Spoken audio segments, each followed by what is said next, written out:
I'm buying Campbell. Well, I'm buying some Heineken or Corona, knowing I'm just sipping it for all I what, just so my lips get wet. I mean, then I realized, you know Yeah. what? I don't eat, cranberry juice. So you drinking cranberry juice? Yeah. So, I mean, them club days used to be funny, You man. just want to look like you was in the club drinking. That's all. Yeah. You want to give it the club appearance when you know you ain't drinking that. Yeah. That's understandable. Yeah, I remember one time some girl said, you know what, talking to her, and then one girl said, listen, can you buy me a drink? I said, well, I don't drink. I don't think you need a drink. So, Boy, I'm gonna spit my drink out on that one. You told the girl I don't drink. I don't think drink. you Only need to you need a drink. So, I No, don't drink. you did not get that phone number that night. Nah. But I remember Yeah, I remember you did something. not get that phone I number. remember I can't forget, man. DJ's brother told one girl. She said, he told her about going to a movie. He said, why I need to buy 2 tickets to see one movie? Ooh. Leave her in the car. She the kind when you order your food and she be like, how many checks? You say 2 checks, please. Yeah.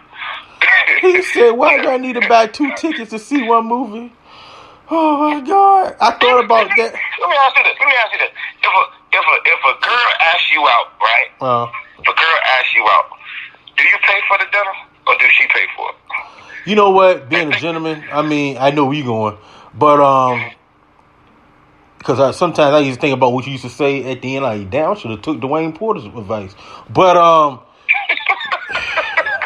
there's some stuff. You gonna start saying my whole name too. I mean, Payne Porter. I mean, I used to say, damn, I should have took his advice. Like, damn, that's straight up. I was like, damn, I really should have took it, trying to be all nice.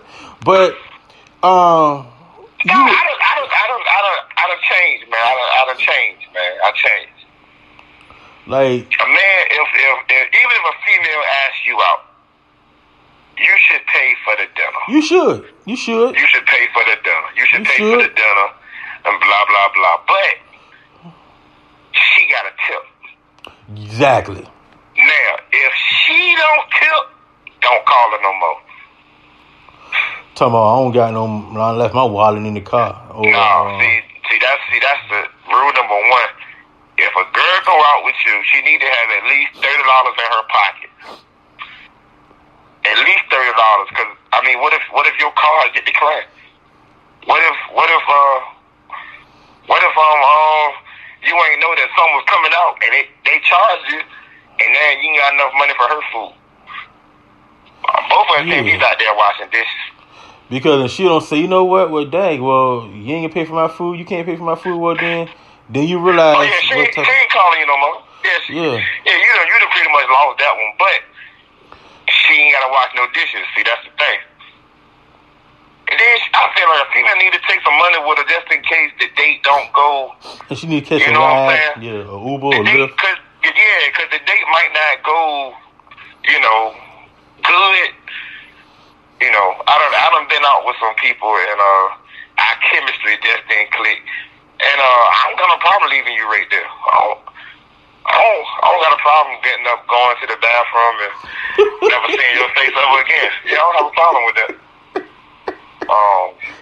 Actually, me and a young lady went to a restaurant in the upper side of Virginia called Tommy's Restaurant, and she was talking with food in her mouth, man, and she was snacking and talking food in her mouth, and it was like, I don't know, I just couldn't take it.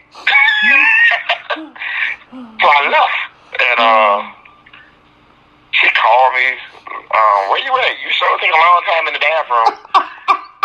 I'm like, bitch, I'm going through the tunnel. I'm in Churchland. What you talking about? I'm in Churchland. She like, what I'm supposed to do? I was like, don't call this number no more. That's what you need to do. And I hung up. And needless to say, I ain't never talked to her again. I saw her in the alley some years ago. Her and her girlfriends proceeded to give me the middle finger. But that don't bother me. Yeah, I mean, Stuff like that don't bother me. I had a girl one time told me that you ain't nothing but a waste of skin. A what? A waste of skin. Damn. It was back in high school, but I was. Oh, you had a rough high school career, if I do remember. Well, not really. I did my stuff on. I didn't really want people to know my business. See, I done stuff like. Man. I had. That girl beat you up at the stairwell. I ain't gonna forget that. You talking about 6th grade?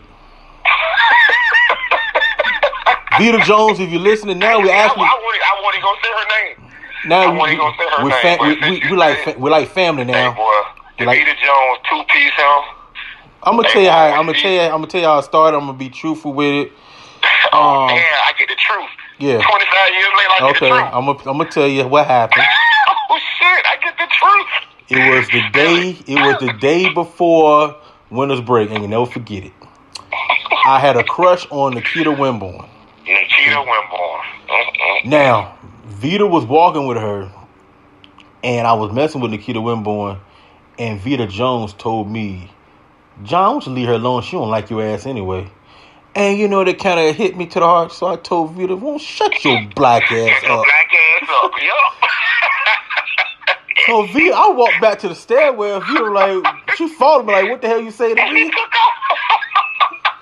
I said, Vita, stop playing. I said, stop playing. Now here I am like, this girl gonna realize she gonna fuck me up. Like, oh yeah. And then I ain't want to hit no girl. You already know them Joneses went hard. I ain't want to already know how them Joneses went. And Vita turned around and pushed me. I said, Vita, stop playing. Then she slapped the shit out of me, right? Hey. So what happened was I punched her in her shoulder. And she she turned into Alvin Drago. She turned into Alvin Drago and started whooping my ass. I ain't going to hit no woman. Then I looked up. You know how embarrassing it was when you got a whole stairwell looking at me like the movie Juice. Everybody was like, you should have fucked her up. Everybody looked at me. I pushed her, but she tore my face up. And then my cousin. And then look, you had a little curly box. She pulled your hair. Pulled my hair. She fucked me up. I admit it. But here's the worst part about it. My cousin Amar told me, man, won't you go down Mr. Map and tell that Vita Jones beat you up? So and you went to the office. I went to the office. Luckily his door was closed. No, his door was closed. And I thought about it, like, what the hell am I doing? So when I got back to the classroom, everybody was laughing at me because my face is all tore up. And Vita joined. And don't you know we had to go on a field trip that day too, with my face all tore up? Yep. So, but now it's funny that now, you know, my cousin, you know, with me. Hold on, went to the planetarium. Yeah, we went to the planetarium. Sure did. We went to the planetarium? Yeah, we did. Oh, shit. I remember. Yeah, we sure did go to the planetarium. Went to the planetarium. Oh, man. Hey. I tell you what, though, man. I mean, those junior high days, man. I remember I put on Facebook. I said, "Who remember the cloud that took place in '91? I ain't gonna never forget it. It felt like yesterday, man. That whole week, man. Ike Spruill was talking to T. T was like, man, don't talk to that nigga, man. That Friday, I ain't gonna forget it, man. Jeff Wilson came to school early. Rick Arrington, I don't know where you at, man. You were waiting for Ike Spruill to get off the bus, man. Off the bus. Because the dub bus got there early for some reason. Yeah. It don't never get to school early. That Friday, the dub bus got to school early. Man, next thing I know, man, Rick Arrington put his finger in Ike Spruill's face. Next thing you know, niggas start rumbling, man. Teachers trying to get into it. I saw the chorus teacher get swung to the floor. Her head hit the back. You know where that window is? That little glass area between her head hit the window, and they had to carry out on a stretcher, man. I saw Brian Ford, man. Carry who? Huh? Carry who out on a stretcher? The chorus teacher. On the wheelchair. Wow. Wheelchair, I'm sorry. They had Karen on a wheelchair. She was knocked out cold in the wheelchair. And we were seeing, it was like a whole cloud. Like, I ain't gonna never forget that. That whole day was like crazy. But they fought in the morning and after school. I remember Dwayne Hoffler fought the couple days before. He fought the hoodie over Tony Man. Tony Man. See, those are days, man. It was funny that, you know, you friends, like, and then next thing you know, when it's time to fight, it's like Churchland, Peachtree, downtown. And it was crazy because I was caught in the middle because I was from downtown.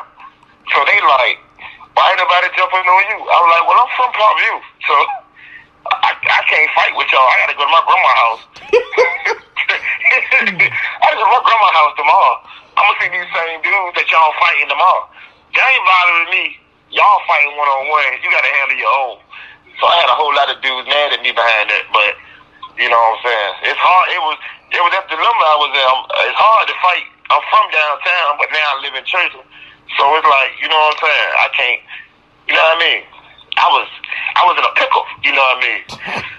Man, it was funny. Well, I mean, you think about it, you really, you know what they were fighting for. Like, you were really fighting for, like, respect for your area. And they were fighting like, now you got neighborhoods fighting neighborhoods. It's like the same neighborhood fighting each. It's like back in the day, like I wasn't there. They ain't like Churchland boys because they thought Churchland boys was soft. Yeah, and I thought because the reason why I didn't like Churchland boys because we lived in the suburbs. I mean, that's why I thought for real. I thought because they lived in the projects, they didn't like because it was suburbs. That's what I really thought. Like. That's what I really thought the whole time. You know, you live out London Oaks like Jeffrey Wilson. I'm like, not, you know, I love you guys, but I'm saying, I thought because they live in the suburbs, you know, you got some people live in houses, Murrayfields, and they got driveways. You know what I didn't understand? Jeffrey Wilson was 3 minutes from Norcom High School. London Oaks is a 7-minute walk from Norcom High School. You talking about the old Norcom or the new Norcom? Yeah, the old Norcom. Okay. The old Norcom. So they're a 7-minute walk from the old Norcom? Yeah, they're from London Oaks. You cut through Mount Herman, you at Norcom. Shit. What are you talking about? That's so there, because, you cut through... Yeah, because you cut through Mount Herman, you right there. You right, yup, sure would. You're right there in the field, you know what I'm saying? Why the hell them kids going on with the church? You know why? You want to know why for real? Why? Because church, they have athletics. They was hoping the downtown kids was going to boost the church in athletics. But the downtown kids didn't want to play with church because we church. Church never had no history like that. That's what I found that out in one of them school board meetings, one of them coaching meetings I had to go to. When I got suspended, I had to go to that coaching shit. Had to go talk to people downtown. Yeah, that's why that happened. They were trying to boost the sports at church. Cause you know, church was parental losers. Yeah. I think they had one good year in 77 or 72, whatever that was. But other than that, the other white guys couldn't play football with the Norcoms and the Wilsons, the Manners, and the Cradocks. Churchland just couldn't do it because they were Churchland. Churchland always had, man. It's like Churchland always had, man. Churchland always had it. Because you got to think about it. Churchland was a predominantly white area back in the early 80s. There was more whites in Churchland than there was blacks. As people started moving into Churchland from the downtowns and the Camden Manors, Suffolks, they started coming to Churchland. This new land, all this new land opening up. So then you got black homeowners, black families moving into those areas. Because if you think, when I moved into our neighborhood, I was the first black family. I was the first family that moved in Twin Pines that wasn't a cousin. You know what I'm saying? You gotta be truthful. That's true. I just thought about that. We're the first family that moved out there that wasn't a cousin. No wonder. Everybody else that came out there was family. And you had a brick house. Yeah, and we had a brick house. So it was us. We had a new house in the neighborhood that's been there for years.